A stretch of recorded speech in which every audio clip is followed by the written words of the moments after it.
Assalamualaikum teman-teman, kita ketemu lagi di materi berikutnya. Setelah di materi sebelumnya kita belajar mengenai intro mengenai manajemen SDM, lalu kita juga belajar mengenai 5 fungsi manajemen SDM. Hari ini kita masuk ke materi berikutnya. Yuk kita sama-sama ikuti. Bismillahirrahmanirrahim. Teman-teman, ketemu lagi di mata kuliah Human Resource Management, manajemen sumber daya manusia.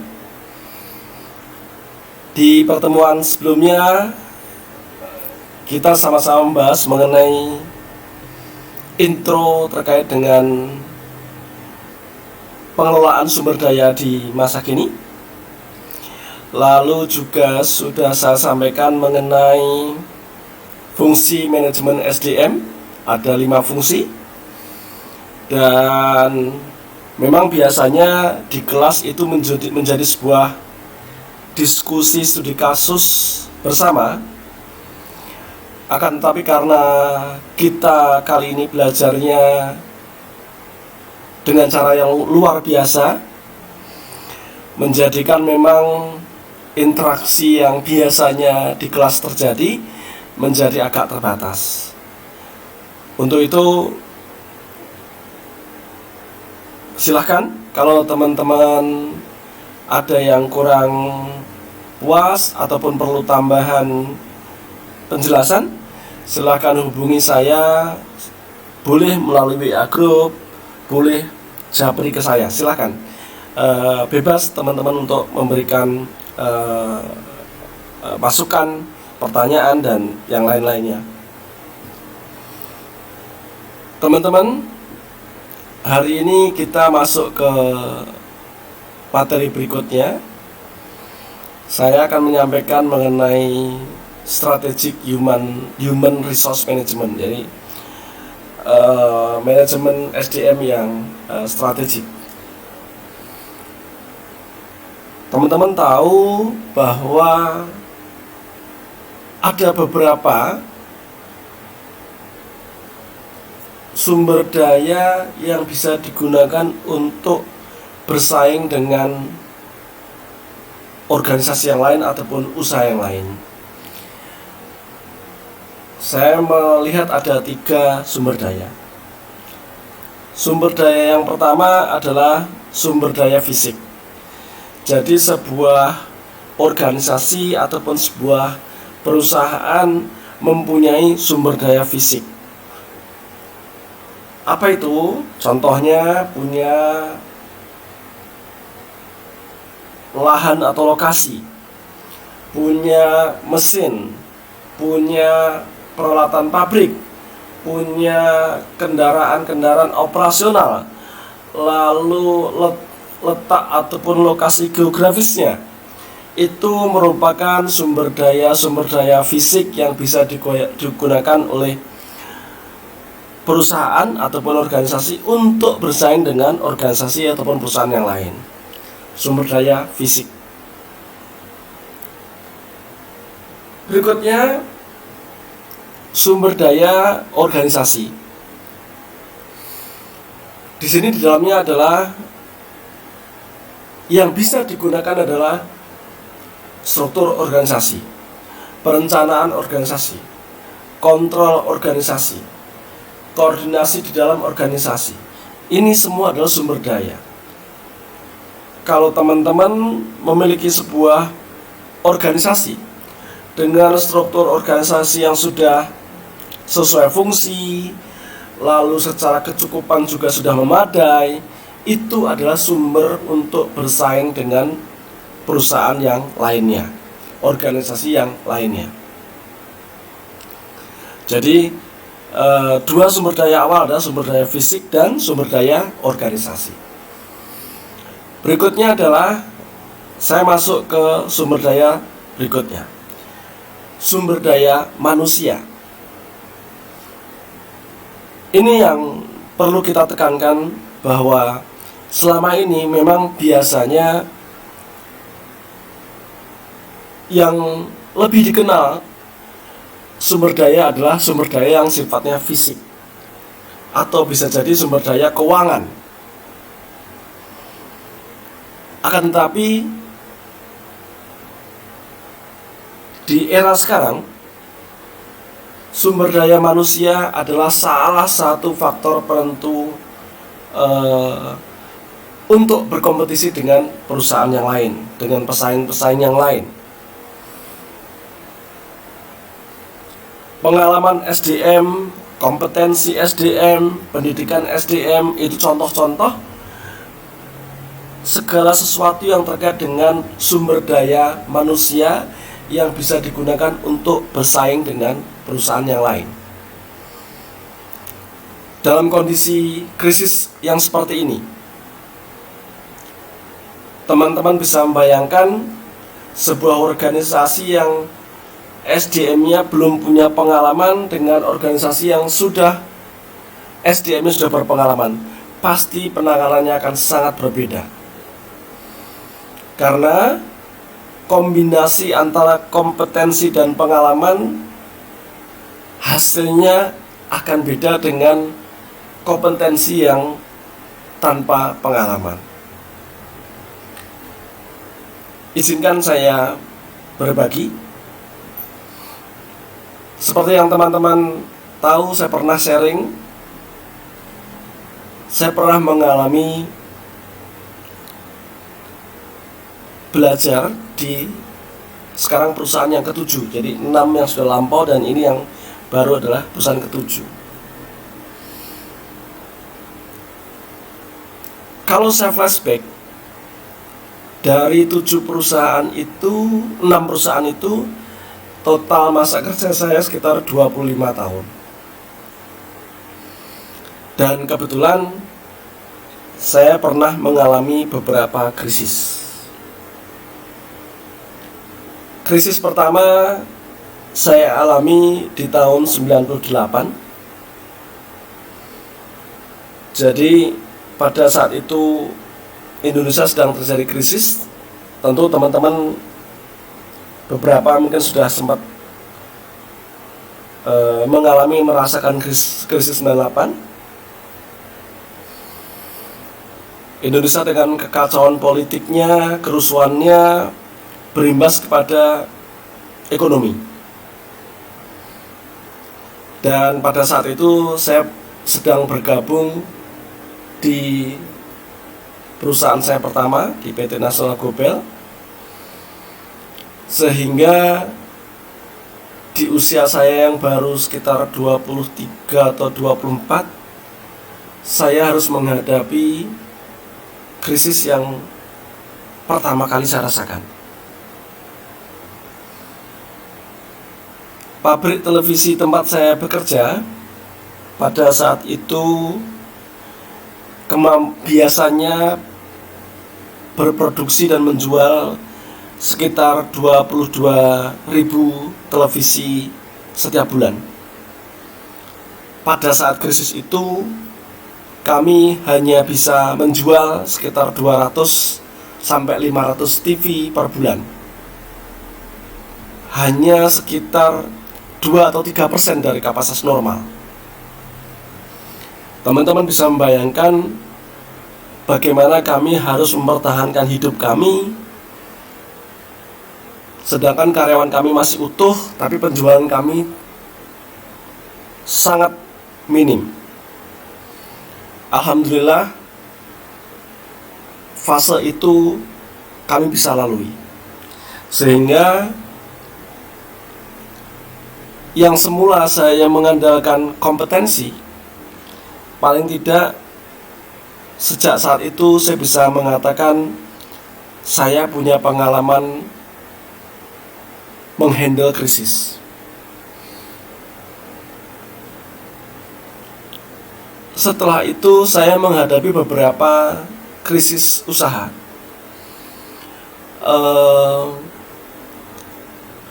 Tapi lebih kepada krisis yang dikarenakan mismanagement. Kebetulan setiap kali saya masuk perusahaan, hampir selalu saya menghadapi krisis seperti ini. Kalau kita ketemunya di kelas, memang saya bisa menjelaskannya lebih detail agar teman-teman bisa mendapatkan sudut pandang yang lebih lengkap. Tapi karena melalui forum ini, melalui media ini, sehingga saya coba persingkat saja. Berbekal pengalaman yang pernah saya alami di tahun 98, saya menghadapi krisis di perusahaan-perusahaan berikutnya. Cara melihat, cara memandang masalah sangatlah berbeda, karena ini sudah saya hadapi yang kedua, ketiga, dan keempat. Dan alhamdulillah semuanya bisa terlewati dengan sangat baik, sehingga paling tidak itu menjadi sebuah portofolio diri bagi saya secara pribadi. Ada banyak cerita, banyak pengalaman yang mungkin kalau kita ketemu langsung saya bisa cerita lebih detail dan mungkin lebih menarik dengan ilustrasi-ilustrasinya. Tapi nggak apa-apa, kalau suatu hari kita ketemu, silahkan teman-teman mengingatkan saya untuk saya refresh kembali hal ini. Nah, dari 4 krisis yang pernah saya alami, kali ini terkait dengan COVID, saya juga mengalami krisis yang luar biasa. Memang ini krisis tertinggi yang pernah saya alami. Kenapa? Kalau krisis-krisis sebelumnya yang bermasalah adalah hanya terbatas di mismanagement ataupun di Indonesianya saja. Tapi kalau krisis kali ini terkait dengan COVID, ini benar-benar sebuah krisis yang global pandemi. Sehingga solusi-solusi yang dulu pernah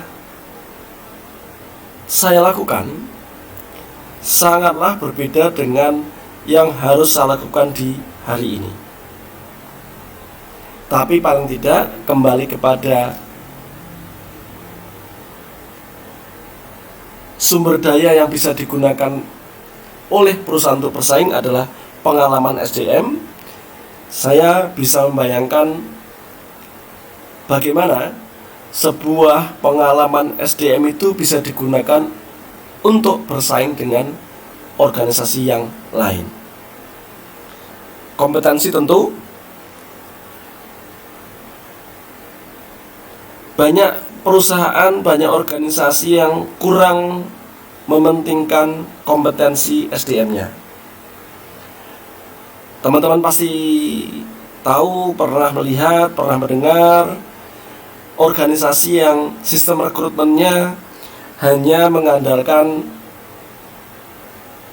pertemanan, persaudaraan, ataupun yang lebih sering karena ada jalur dengan pemilik.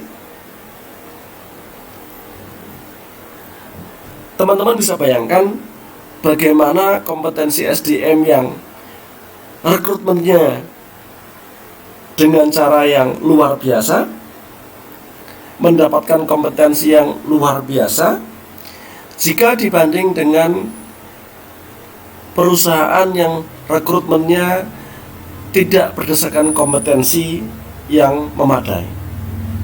Bisa dibayangkan bagaimana mereka saling bersaing dan siapa yang akan memenangkan pertempuran. Pasti teman-teman pernah mendengar, melihat, dan mengalami barangkali kasus-kasus terkait dengan kompetensi SDM. Jadi ini teman-teman, 3 sumber daya yang bisa digunakan untuk bersaing dengan perusahaan lain, dengan organisasi lain, yaitu sumber daya fisik, sumber daya organisasi, dan ini yang sedang menjadi pembicaraan kita, diskusi kita di mata kuliah ini adalah sumber daya manusia, terkait dengan pengalamannya, terkait dengan kompetensinya, dan terkait dengan pendidikan SDM-nya. Baik, kita lanjutkan.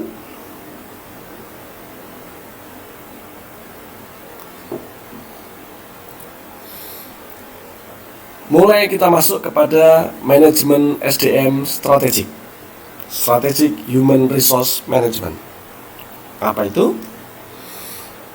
Sebuah pola pendistribusian kegiatan sumber daya manusia yang terencana, dimaksudkan untuk mencapai tujuan organisasi.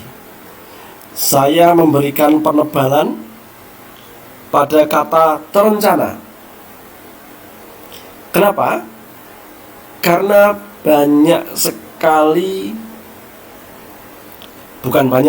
beberapa kali saya menemui langsung organisasi-organisasi ataupun perusahaan-perusahaan yang terkait sumber daya manusianya tidak terencana dengan baik,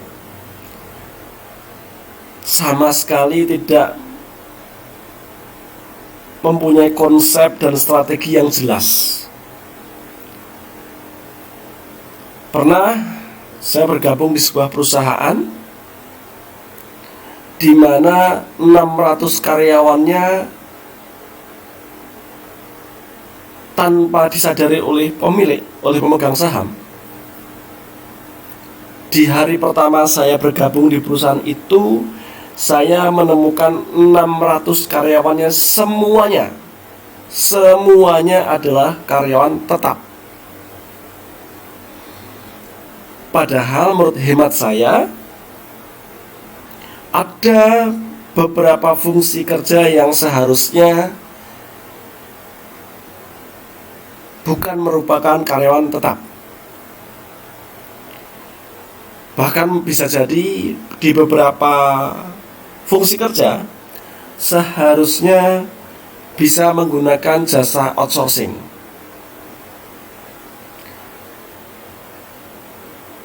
Jika perusahaan bisa memilah mana core activity-nya dan mana yang non-core activity, menurut hemat saya, seharusnya di titik itu perusahaan bisa menyerahkan sebagian pekerjaannya kepada outsourcing service. Nah, kembali ke kisah yang tadi saya sampaikan.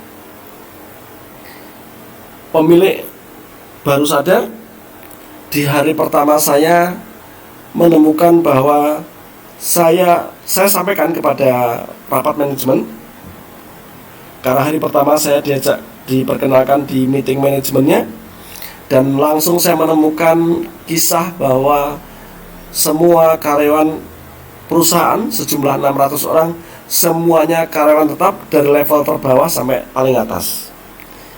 Menurut saya ini adalah salah satu contoh bahwa tidak semua perusahaan, tidak semua organisasi itu mampu mengelola sumber daya manusianya secara terencana. Teman-teman pasti bisa membayangkan impact ataupun dampak dari pengelolaan sumber daya manusia yang tidak terencana seperti kisah yang tadi saya sampaikan. Kira-kira dari situ kita akan diskusi mengenai manajemen SDM yang strategik.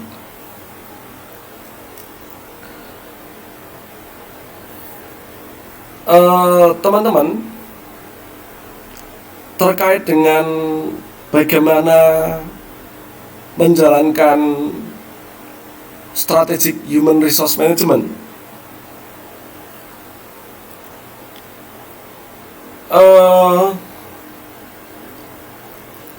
ada begitu banyak tools, ada begitu banyak cara untuk mengimplementasikannya. Kalau di dunia manufacturing, di pabrik gitu ya, tentu banyak sekali pola pengukuran, parameter-parameter pengukuran untuk melihat efektivitas organisasi tersebut atau perusahaan tersebut. Katakanlah teman-teman mungkin pernah mendengar konsep just in time. Ini biasanya dulu dipromotori oleh perusahaan-perusahaan Jepang. Jadi bagaimana di manufacturing, di pabrik itu semua proses berjalan simultan tanpa proses menunggu, just in time. Contoh, sejak awal oleh bagian PPIC, Production Planning Inventory Control, yang merencanakan kegiatan produksi dan pengiriman barang,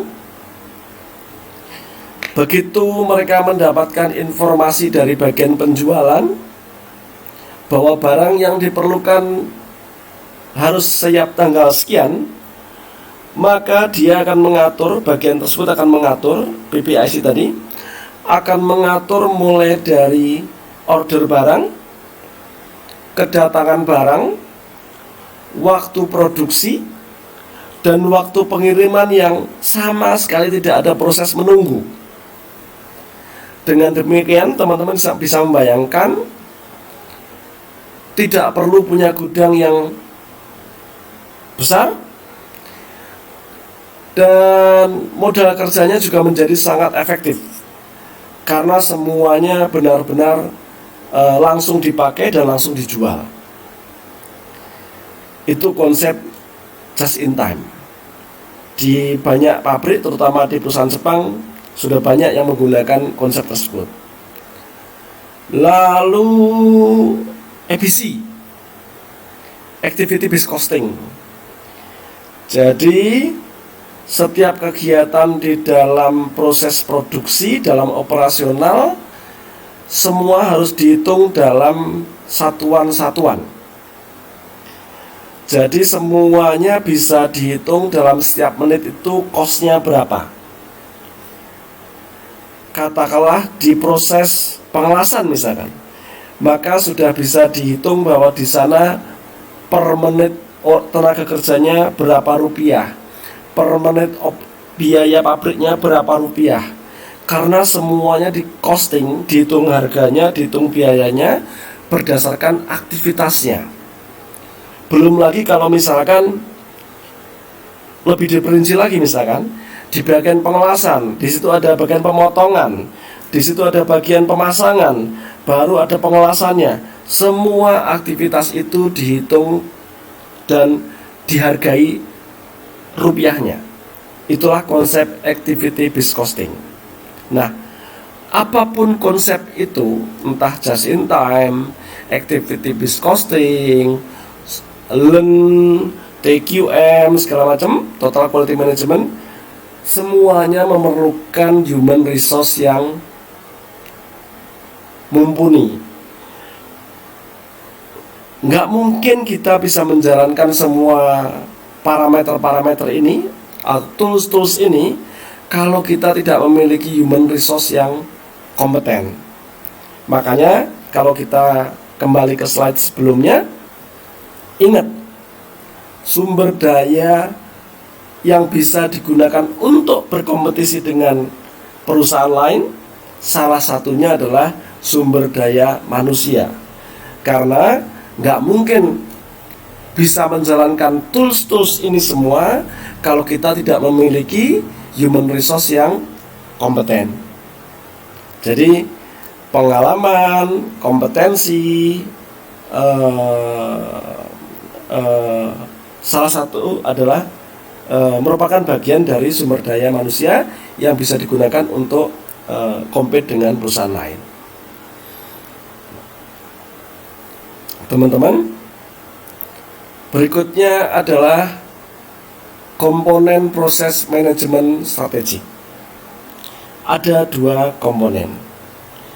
Komponen yang pertama adalah formulasi strategi. Strategi formulation.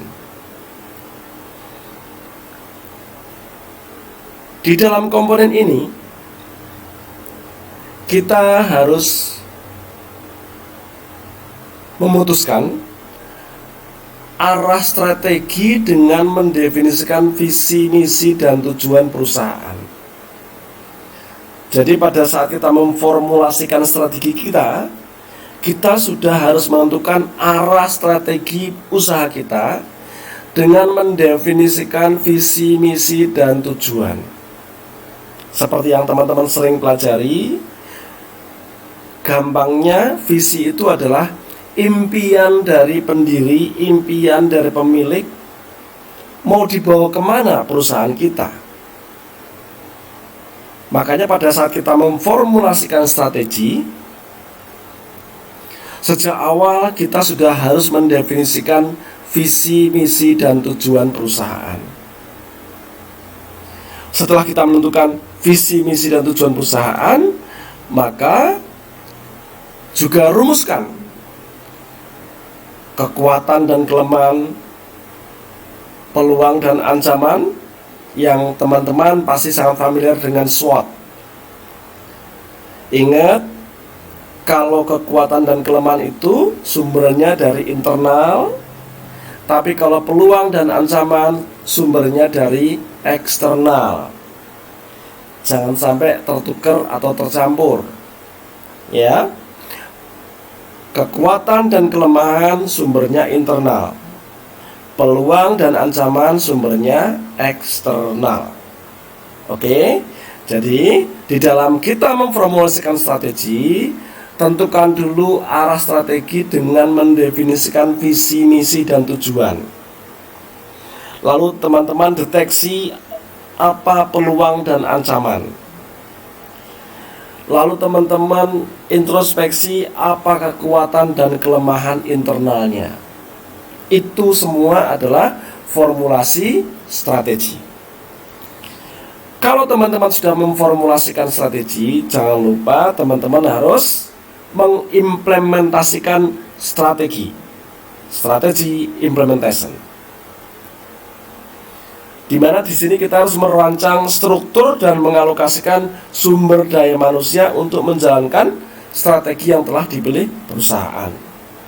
Jadi setelah kita diformulasi, kita menentukan strateginya apa, maka diimplementasi kita harus merancang dan mengalokasikan sumber daya manusia guna menjalankan strategi yang telah dipilih pada saat kita memformulasikan strategi. Dalam bentuk gambar kira-kira model dari manajemen strategik SDM kira-kira seperti ini. Tadi sudah sampaikan terkait dengan manajemen strategik itu dimulai dari memformulasikan strategi. Jadi dimulai dari menentukan visi dan misi, tujuan usaha, lalu teman-teman mendeteksi bagaimana tantangan dan ancaman dari eksternal, lalu juga mengintrospeksi, melihat dari dalam diri apa kekuatan dan kelemahan kita. Jika sudah kita tentukan visi misi, tujuan usaha, kita lihat SWOT kita, baru kita tentukan strategi apa yang kita pilih. Teman-teman, contoh strategi yang teman-teman sering baca atau mungkin pernah baca gitu ya, tentu akan sangat berbeda strategi yang dipilih oleh perusahaan yang baru berdiri dengan strategi perusahaan yang katakanlah sudah lama berdiri. Lalu strategi perusahaan yang kondisi persaingannya sangat keras dengan strategi usaha yang kondisi persaingannya tidak terlalu keras. Itu semua akan mempengaruhi strategi yang kita pilih. Teman-teman juga harus tahu, kalau kita melihat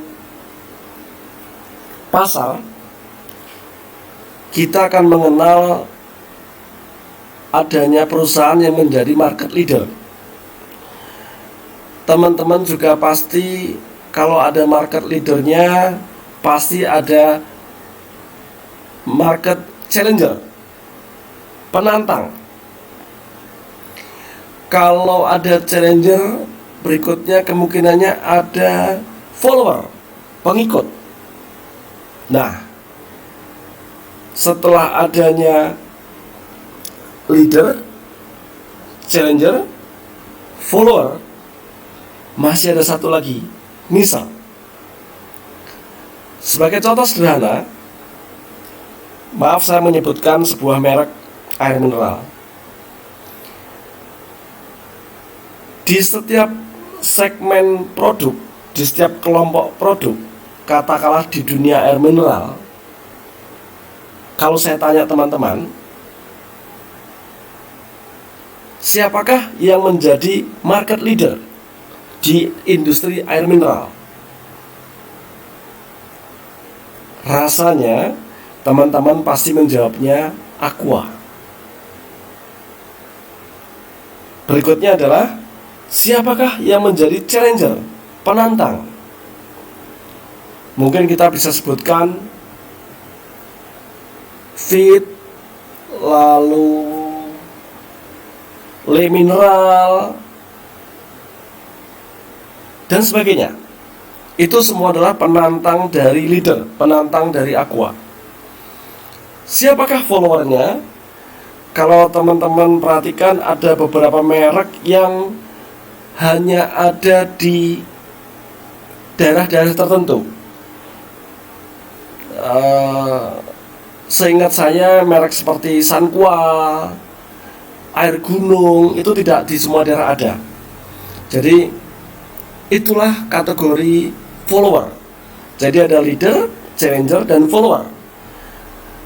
Masih ada satu lagi adalah niche. Ini di dalam pasar itu, ini yang jumlahnya paling kecil. Nah, salah satu tandanya biasanya harganya premium. Di dunia air mineral, tadi saya ulang, leadernya adalah Aqua, pemimpin pasarnya adalah Aqua. Challengernya, penantangnya adalah Le Mineral, Fit, dan segala macam.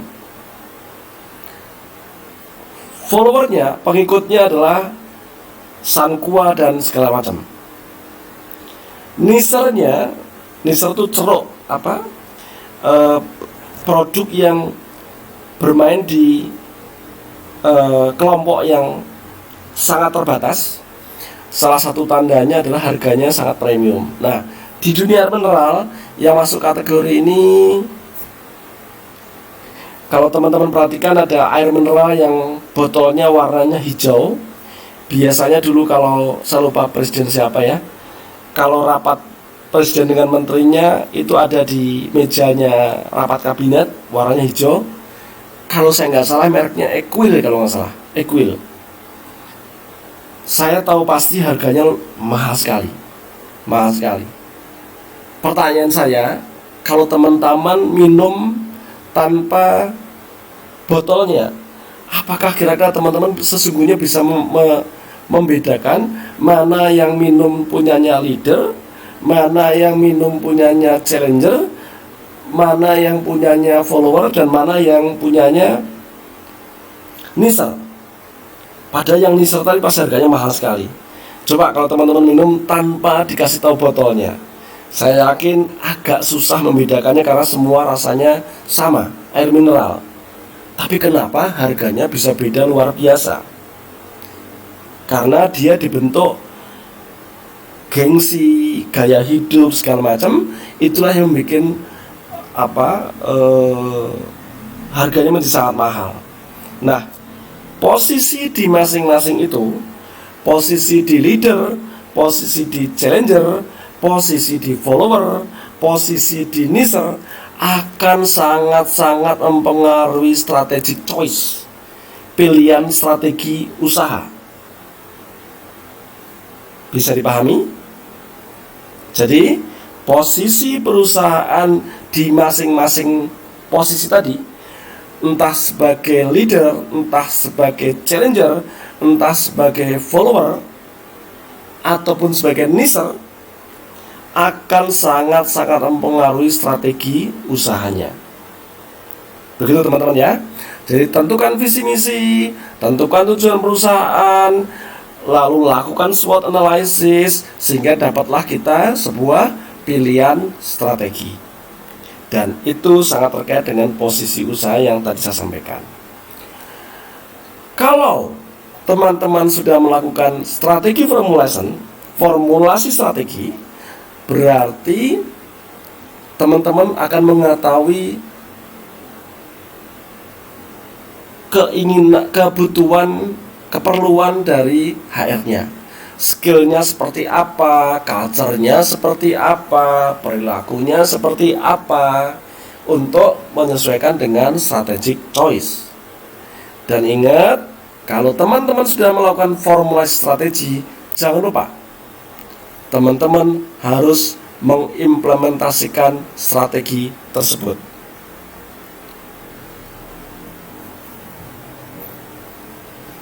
Dan karena kita bicaranya terkait dengan strategi SDM, maka kita fokus kepada bagaimana kita mengimplementasikan strategi terkait dengan human resource.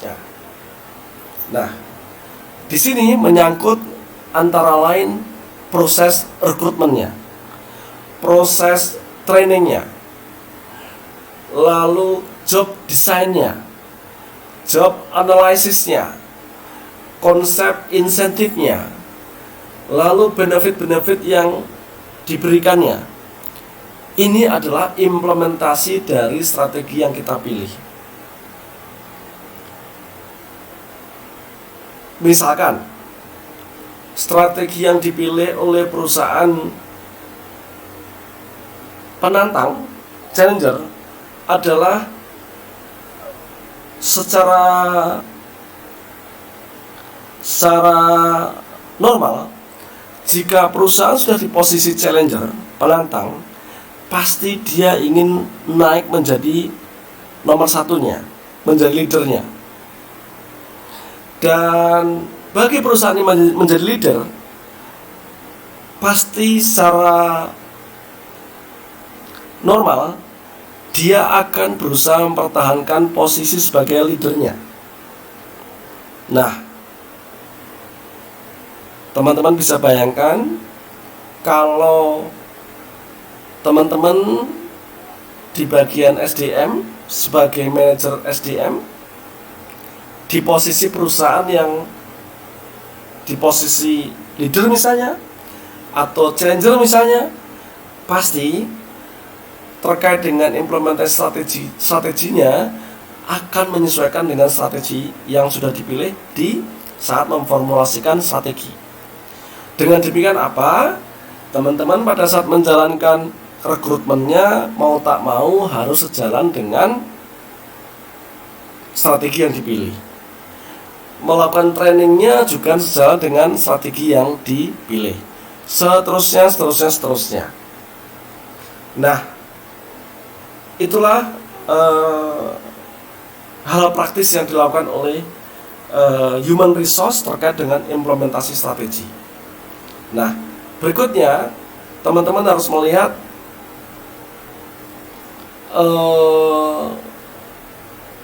human resource kapabilitasnya, jadi kapabilitas SDM-nya, lalu juga terkait dengan skill dan knowledge-nya, dari kapabilitas terkait skill knowledge, lalu action-nya dari sumber daya manusia terkait dengan behavior dan result-nya. Kapabilitas dan action ini, kapabilitas dari tenaga SDM-nya, action tenaga SDM-nya, tentu pada akhirnya akan mempengaruhi firm performance, kondisi atau pencapaian usaha. Nah, kalau sudah sampai kepada pencapaian usaha, maka kita masuk ke proses manajemen strategik berikutnya. Apa itu? Strategi evaluation, mengevaluasi strategi. Kira-kira teman-teman bisa bayangkan? Jadi kalau kita ngomong mengenai manajemen strategik terkait dengan SDM, ada 3 tahap, yaitu formulasi strategi, implementasi strategi, dan terakhir adalah evaluation strategi. Oke, kita melakukan evaluasi kalau kita sudah melihat bagaimana performa dari usaha kita, bagaimana pencapaian usaha kita. Dalam satu urutan pemikiran sejak awal, teman-teman menjadi sebuah pendiri usaha. Teman-teman tentukan visi, misi, dan usaha.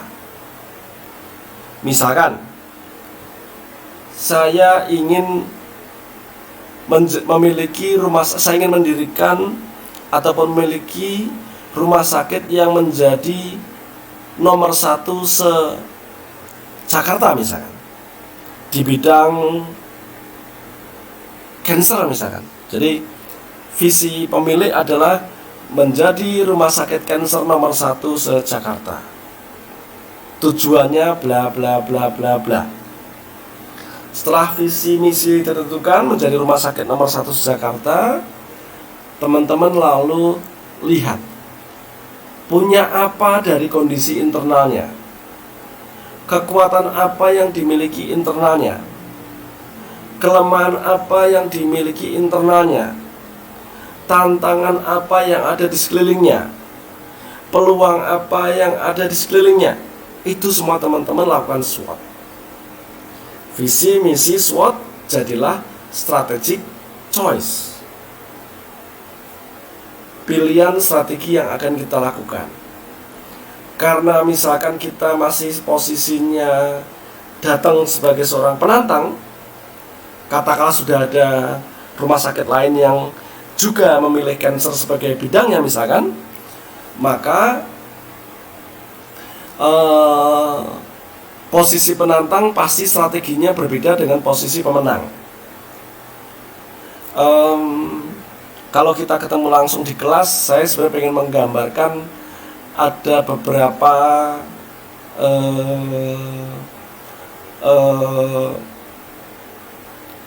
strategi di setiap posisi usaha tadi, sebagai leader, sebagai penantang, segala macam itu dari Philip Kotler. Tapi sayang saya tidak bisa menggambarkan di biasanya di whiteboard gitu ya. Gak apa-apa, saya menyampaikan secara lisan saja.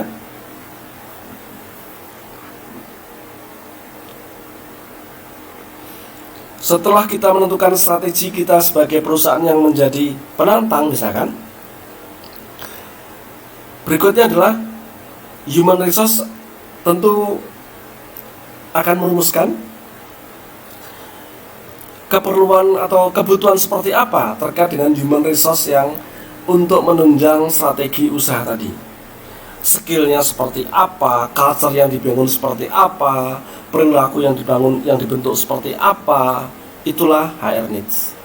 Lalu kita implementasikan, rekrutmennya seperti apa, trainingnya seperti apa, semua dalam rangka menunjang kepada pilihan strategi yang sudah diformulasikan di depan.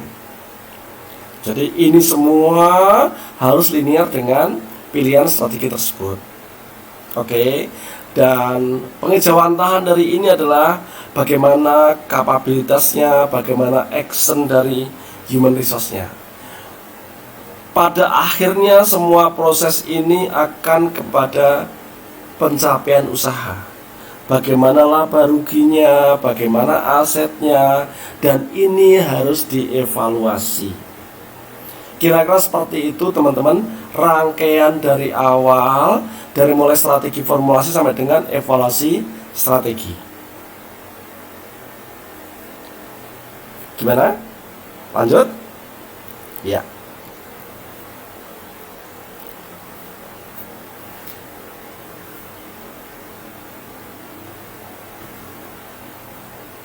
Oke. Nah, apa sih peran manajemen SDM dalam formulasi strategi?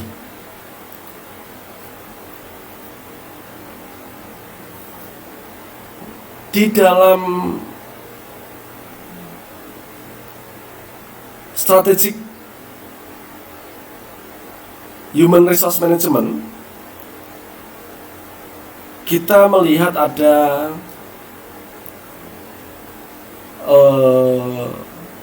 proses di dalamnya. Jadi mulai dari scanning lingkungannya, mendeteksi lingkungannya, lalu mengidentifikasi sumber-sumber competitive advantage-nya untuk persaingan itu, kemampuan kita untuk berkompetisi, lalu mengidentifikasikan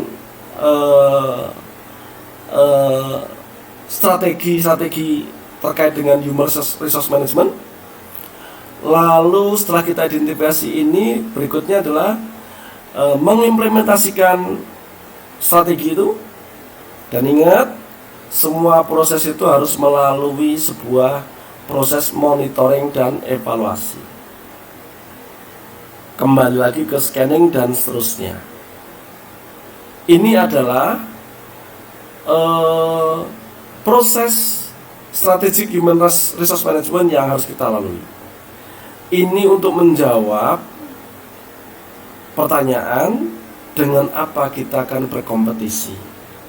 Jadi kalau ada pertanyaan dengan apa kita akan berkompetisi, maka manajemen SDM di dalam perusahaan itu harus menjalankan proses strategic human resource management yang diawali dari scanning lingkungan kerja, lingkungan usaha, lingkungan mikro maupun lingkungan makro.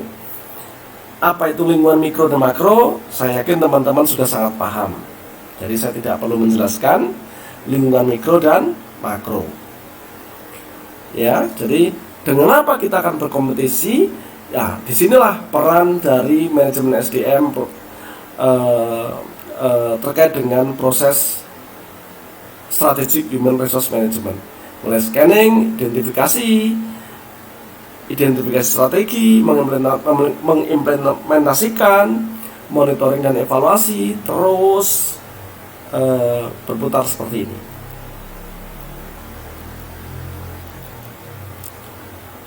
Nah,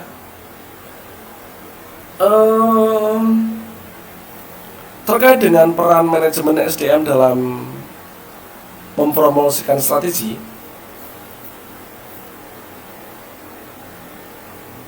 jika kita lihat secara historical, kita bisa melihat ada proses yang terjadi.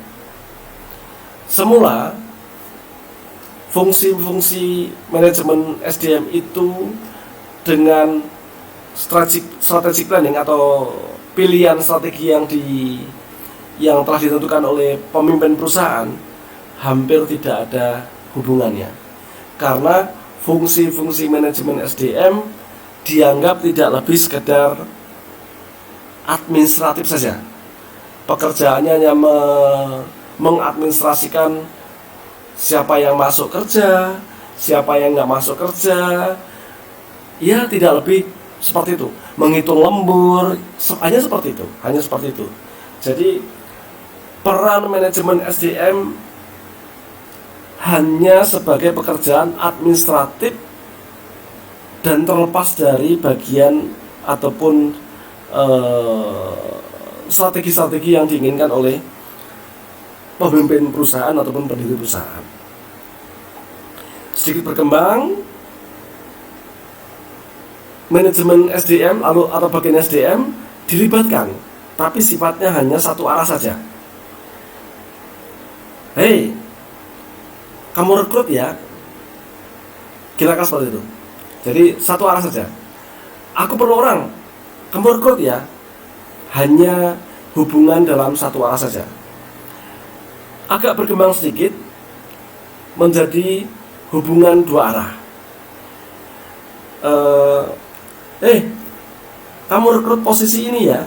Lalu sedikit ada feedback dari bagian SDM, Pak, kalau itu usianya seperti ini gimana Pak? Kan tim kita rata-rata usianya seperti ini. Bagaimana kalau yang kita rekrut seperti ini? Mulai sedikit terlibat, mulai ada peran memberikan masukan menjadi dua arah, mendapatkan perintah dan memberikan masukan.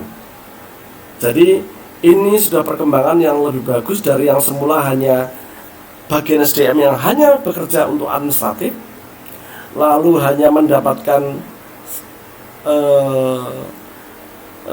komunikasi satu arah, lalu berkembang menjadi komunikasi dua arah, tapi masih ada pisah seperti itu. Nah, kalau kita bicara dalam strategic management untuk SDM, maka di sini fungsi-fungsi manajemen SDM harus melebur dan menyatu dengan strategic planning yang sudah ditentukan oleh pemimpin perusahaan. Minggu lalu teman-teman ingat fungsi-fungsi manajemen SDM ada 5, mulai dari rekrutmen, compensation, developnya, lalu perburuhannya, K3-nya gitu ya. Itu semua tidak terpisah dari strategi yang ada.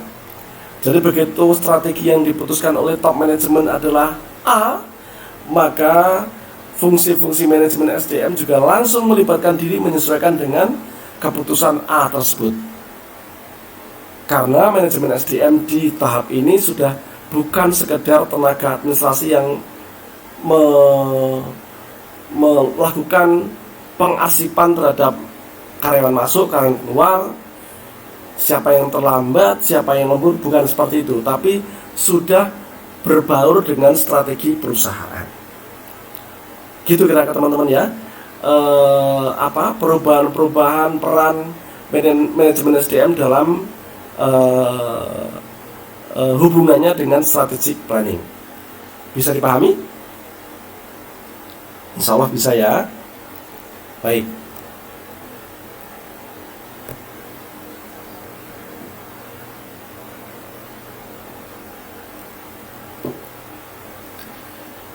Tadi saya sampaikan bahwa tahap pertama dalam strategic management adalah memformulasikan strategi, di mana di sana diawali dari mendefinisikan visi dan misi. Visi adalah tujuan masa depan organisasi ataupun perusahaan berupa pikiran di dalam benak pendiri tentang masa depan yang ingin dicapai. Jadi memang kalau saya mendefinisikan atau menerjemahkannya dalam bahasa saya adalah ini adalah impian dari pendiri perusahaan. Ini impian dari pemimpin perusahaan. Visi adalah impian yang ingin dicapai. Makanya kalau teman-teman perhatikan, kalau teman-teman membaca visi di beberapa perusahaan, biasanya diawali kalimat menjadi nomor 1 bla bla bla bla, menjadi pemimpin bla bla bla bla. Karena di situ adalah pikiran, impian dari pendiri tentang masa depan yang ingin dicapai oleh perusahaan tersebut. Nah, itulah visi. Sedangkan misi adalah tahapan yang harus dilalui untuk mencapai visi tersebut. Jadi tahapan-tahapannya menuju ke mencapai mimpi tersebut dituangkan dalam misi. Nah, setelah visi misi kita definisikan, berikutnya adalah tujuan usaha, goals-nya. Di sini kita harus mengidentifikasi prioritas-prioritas organisasi dari jangka menengah menuju ke jangka panjang. Jadi lebih detail dari misi adalah prioritas organisasi. Karena tidak mungkin semua misi untuk mencapai impian pendiri, impian pemilik, impian pemimpin bisa dikerjakan sekaligus. Pasti harus ada prioritas-prioritas yang dilakukan. Di situ dijabarkan dalam penentuan goals usaha, tujuan usaha. Nah, berikutnya adalah external analysis. Kita harus mengidentifikasi lingkungan operasi perusahaan dalam kaitannya mengidentifikasi peluang dan ancaman strategis. Peluang timbulnya dari pihak luar organisasi, demikian pula ancaman. Ya. Berikutnya adalah internal analysis, di mana teman-teman harus mengidentifikasi lingkungan internal organisasi untuk mengidentifikasi strong dan weakness, kekuatan dan kelemahan organisasi. Ya. Barulah kita harus menentukan strategic choice, pilihan cara bagi organisasi untuk berusaha memenuhi visi misinya. Jadi setelah kita tahu kekuatan kita apa, kelemahan kita apa, peluangnya seperti apa, ancamannya seperti apa, kita tentukan strateginya, pilihan strateginya guna memenuhi visi misi yang telah ditentukan. Kira-kira seperti itu ya.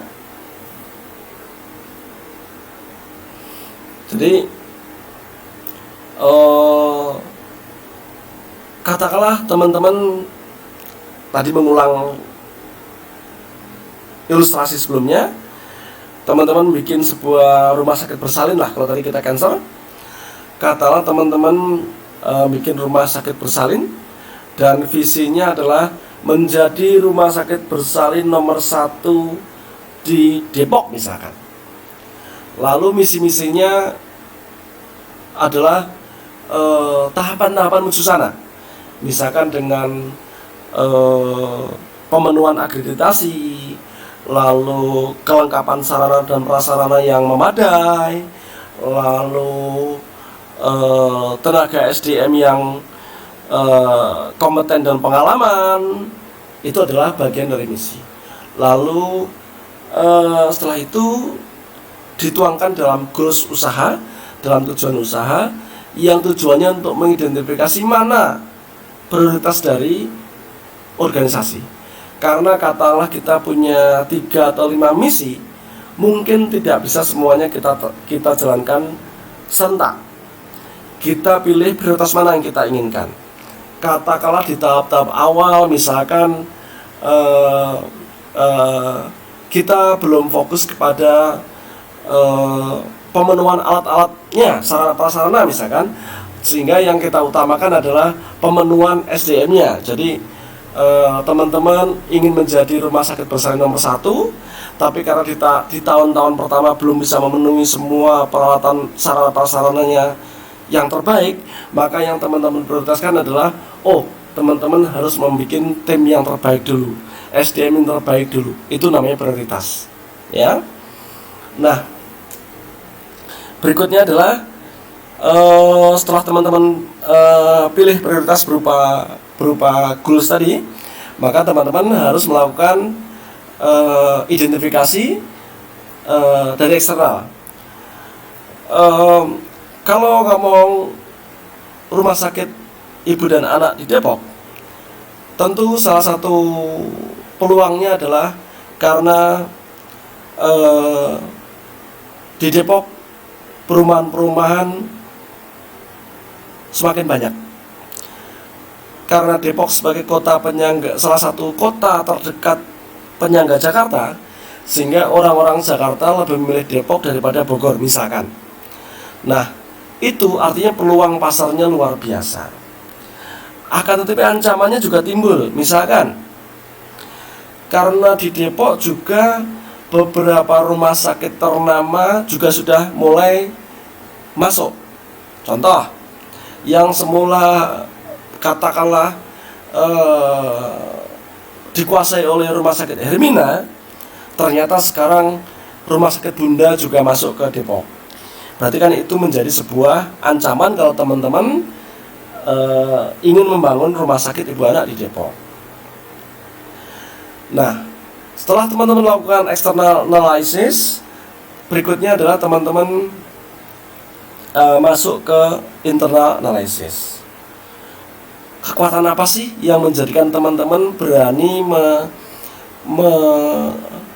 menentukan bahwa visi kami ke depan menjadi rumah sakit nomor 1.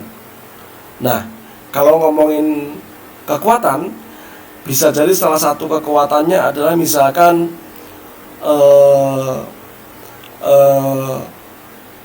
tim SDM-nya sudah banyak, misalkan sudah berkompeten, karena misalkan pendirinya adalah seorang dokter spesialis kandungan, sehingga jaringan tim SDM yang terkait dengan kandungan juga sudah yang terbaik semua, misalkan. Itu kan artinya kekuatan dari sisi internalnya. Lalu kelemahan dari sisi internal, misalkan, wah, modal saya belum mencukupi untuk membeli sarana prasarana yang terbaik gitu. Nah, kalau kayak gitu kan berarti itu menjadi kelemahan yang bersumber dari internal. Nah, setelah teman-teman melihat bagaimana peluang dan ancaman, bagaimana kekuatan dan kelemahan internal, disinilah teman-teman akan menentukan strategi yang dipilih. Kalau kita ambil analog sederhana dari sebuah pertandingan sepak bola, tentu ada banyak strategi yang bisa kita adopsi dalam konteks ini. Dalam posisi tim yang sedang ketinggalan gol, maka tentu strategi yang dipilih adalah menyerang. Dalam posisi sebuah tim yang sedang memimpin jumlah gol, maka strategi yang dipilih biasanya adalah bertahan. Kalau teman-teman ambil analog itu dalam konteks persaingan, dalam contoh ini rumah sakit ibu dan anak, tentu akan sangat berbeda. Rumah sakit yang sudah punya nama, sudah bercokol lama di Depok, adalah lebih pada strategi bertahan. Tapi bagi Anda yang sedang mendirikan rumah sakit baru, apalagi dengan visi misi ingin mengambil alih tahta nomor 1 di Depok, maka strategi yang diambil pasti adalah menyerang. Tapi dari situ masih bisa dikembangkan lagi. Menyerangnya dengan cara apa? Kalau di tim sepak bola, bisa melakukan menyerang melalui umpan-umpan panjang, bisa melalui umpan-umpan pendek, bisa melalui garis pinggir lapangan, kira-kira seperti itu. Itu kan contoh strategi yang diambil setelah kita tahu kekuatan dan kelemahan kita. Kan misalkan analog tim sepak bola, karena kita tahu kekuatan dan kelemahan tim kita, ternyata misalkan kekuatan tim kita adalah posturnya tinggi-tinggi, maka strategi yang diambil pasti bermain bola atas, nyundul bola pakai kepala. Tapi kalau posturnya pendek-pendek, maka strategi yang misalkan kekuatan organisasi adalah, kekuatan tim itu adalah posturnya pendek-pendek, maka strategi yang dipilih adalah umpan pendek-pendek mengandalkan kecepatan. Nah, itulah contoh hubungan antara eksternal dan internal analisis dengan strategi yang dipilih. Sampai sini teman-teman bisa dimengerti? Insya Allah bisa mengerti ya. Oke, lanjut.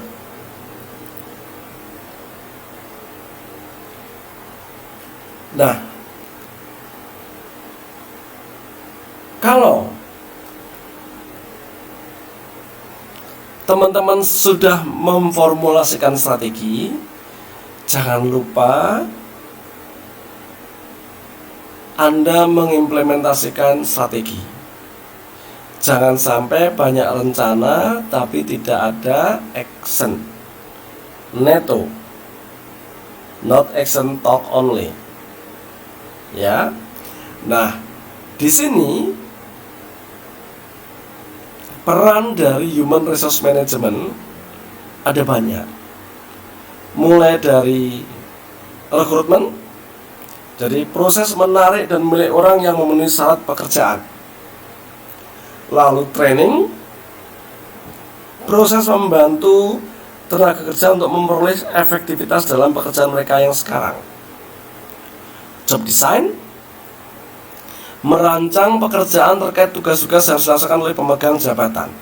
Jadi merancang, oh ini pekerjaannya apa, segala macam. Job analysis, proses mengumpulkan dan menganalisa informasi tentang job posisi yang hasil akhirnya berupa job deskripsi. Ya. Lalu payroll-nya. Jadi bagaimana imbalan yang diberikan kepada karyawan? Insentifnya, bagaimana imbalan yang diukur berdasarkan prestasi? Benefitnya, imbalan manfaatnya. Jadi apa saja yang dibutuhkan karyawan untuk mempelajari proses kerjanya? Hubungan kekaryawanannya dengan perburuannya. Jadi bagaimana manajemen dan tenaga kerja saling menghormati perjanjian dalam perundingan bersama. Inilah hal-hal praktis yang harus dilakukan oleh human resource management terkait mengimplementasikan strategi, ya, mulai dari rekrutmen, pelatihannya, desain pekerjaannya, menganalisa pekerjaannya, payroll-nya, pelatihannya, insentif-insentif yang diberikan, imbalan-imbalan yang diberikan, maupun hubungan kepada perburuannya. Ini adalah implementasi dari strategi. Nah, kalau kita sudah bicara mengenai implementasi, maka hasil akhirnya kita harus menilai pencapaian usaha. Nah, kalau udah membicarakan mengenai pencapaian usaha, maka tentu ada beberapa pengukuran yang harus kita lakukan di sana, yang semuanya harus berdasarkan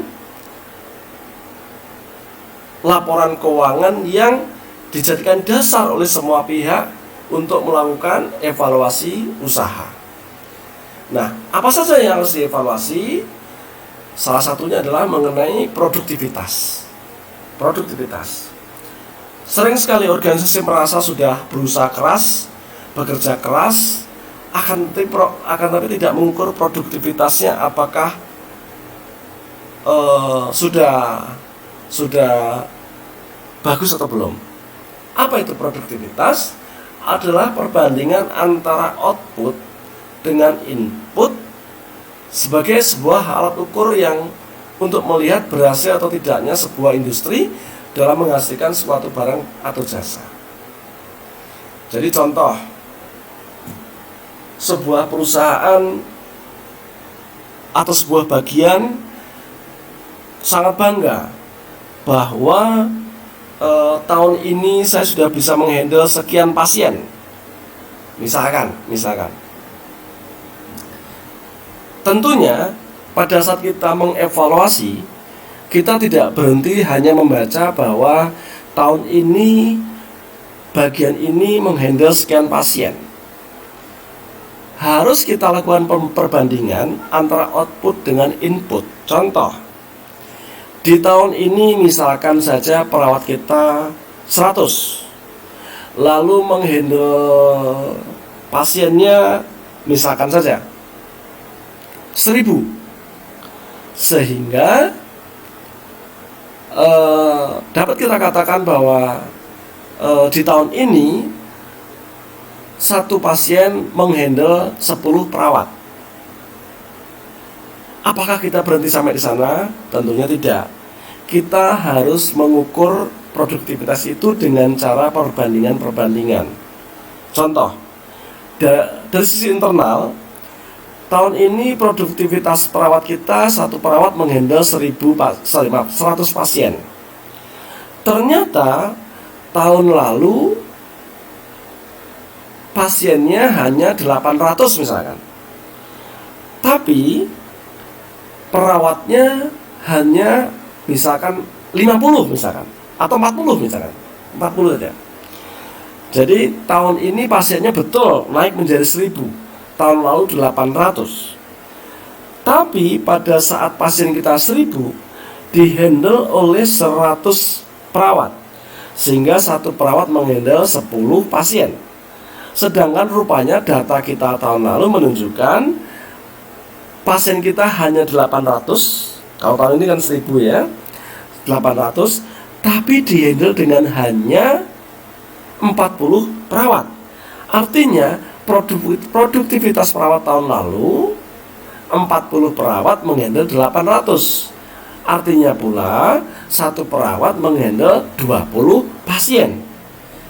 Jika kita melihat perbandingan itu, tentu kita bisa membayangkan produktivitas tahun ini lebih rendah dari produktivitas tahun lalu. Meskipun kalau kita lihat sesaat sepotong data, jumlah pasien kita naik dari 800 ke 1000. Tapi rupanya begitu kita ukur produktivitasnya, rupanya justru malah turun. Itulah strategi evaluasi dari strategi setelah kita lihat firm performance, pencapaian usaha. Lalu berikutnya misalkan saja kita melihat pencapaian usaha dari sisi quality cost, biaya mutu misalkan. Tahun ini penjualan pasien kita 1000, tahun lalu 800. Tapi begitu kita lihat biaya yang timbul terkait dengan penanganan masalah kualitas, ternyata tahun ini misalkan untuk 1000 pasien itu quality cost kita misalkan 1 juta. Sehingga 1 juta per 1000 itu satu pasien biaya quality cost-nya 1000. Tahun lalu dengan pasien kita yang 800, rupanya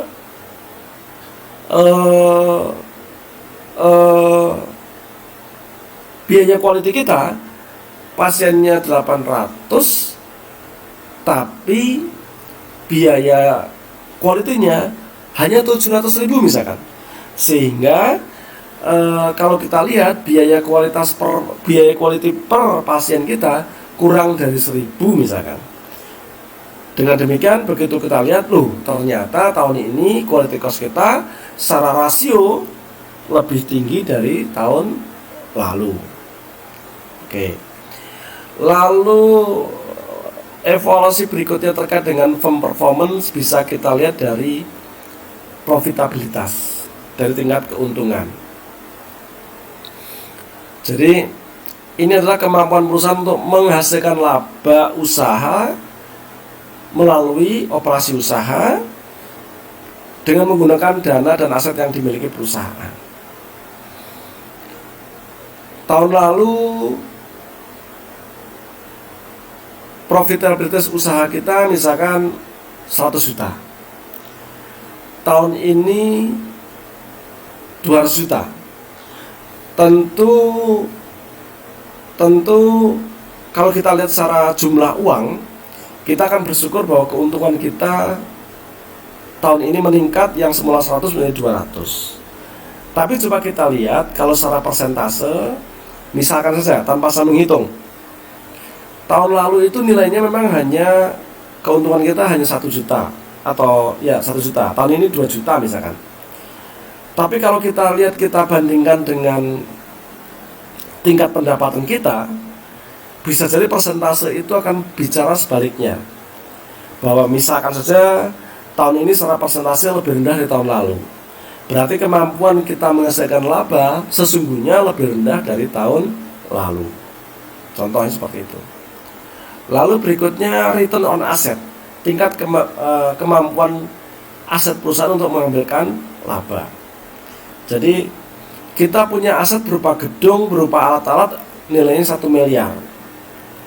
Dari situ kita lihat berapa aset yang nilainya 1 miliar itu mampu menghasilkan laba. Semakin tinggi kemampuan aset itu menghasilkan laba, berarti semakin bagus. tahun ini nilai gedung dan peralatan kita nilainya 1 miliar, untungnya 100 juta. Berarti aset dibanding laba dibanding aset 10%. Nah, tahun lalu misalkan asetnya sama-sama 1 miliar, tapi kemampuan menghasilkan asetnya hanya 80 juta misalkan, sehingga hanya 8%. Berarti tahun ini lebih bagus dari tahun lalu. Jadi itu harus semua diukur, dijadikan untuk mengevaluasi dari strategi yang kita pilih. Demikian teman-teman ya, ini contoh dari pengukuran pencapaian usaha.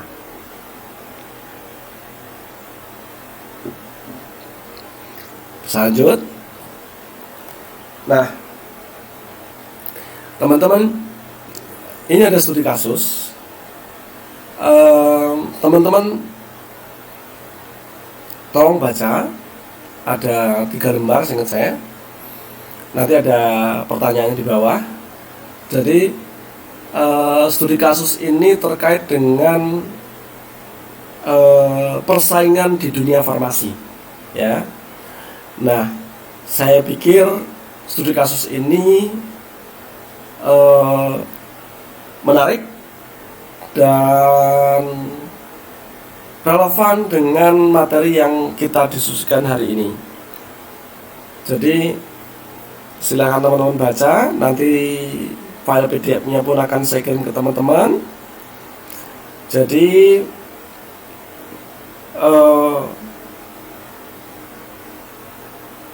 saya ingin mendapatkan masukan dari teman-teman berdasarkan studi kasus ini, di mana jika teman-teman menjadi bagian dari manajemen SDM di industri farmasi, ya, dalam kondisi yang sedang bersaing dengan sedemikian ketatnya seperti itu, ya, jika teman-teman di posisi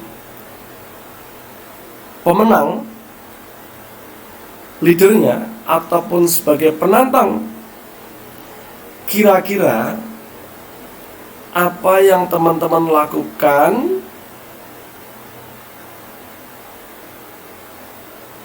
dalam rangka mengimplementasikan strategi terkait dengan human resource management practices. Tadi sudah saya sampaikan, HRM practices itu apa saja, mulai dari rekrutmen, bla bla bla, payroll, bla bla, semuanya. Jadi saya minta teman-teman menggunakan 2 kacamata. Kacamata sebagai leader dan kacamata sebagai challenger. Kalau sebagai leader, sebagai bagian dari manajemen SDM perusahaan leader, apa yang teman-teman lakukan terkait dengan HRM practices. Tapi kalau teman-teman sebagai bagian dari manajemen SDM di perusahaan yang sedang menjadi challenger, penantang, apa yang akan teman-teman lakukan dalam rangka mengimplementasikan strategi terkait dengan HRM practices. Kira-kira itu tugas makalah dari sesi ini. Saya tunggu. Nanti slide ini, khusus slide ini akan saya berikan ke teman-teman melalui WA Group. Demikian teman-teman materi sesi 2. Semoga teman-teman bisa memahami. Kalau ada yang kurang jelas, silahkan teman-teman sampaikan di grup, ataupun kalau teman-teman ingin japri, silakan terbuka, feel free, ya.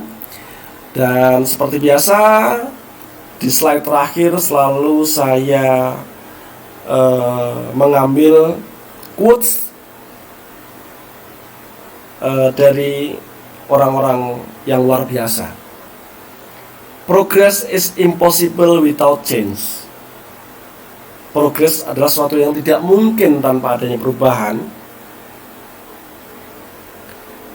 Dan siapapun itu tidak mungkin merubah pikirannya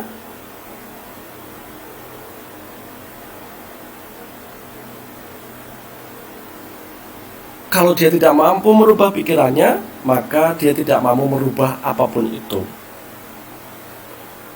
Sebuah pelajaran menarik dari quotes George Bernard Shaw.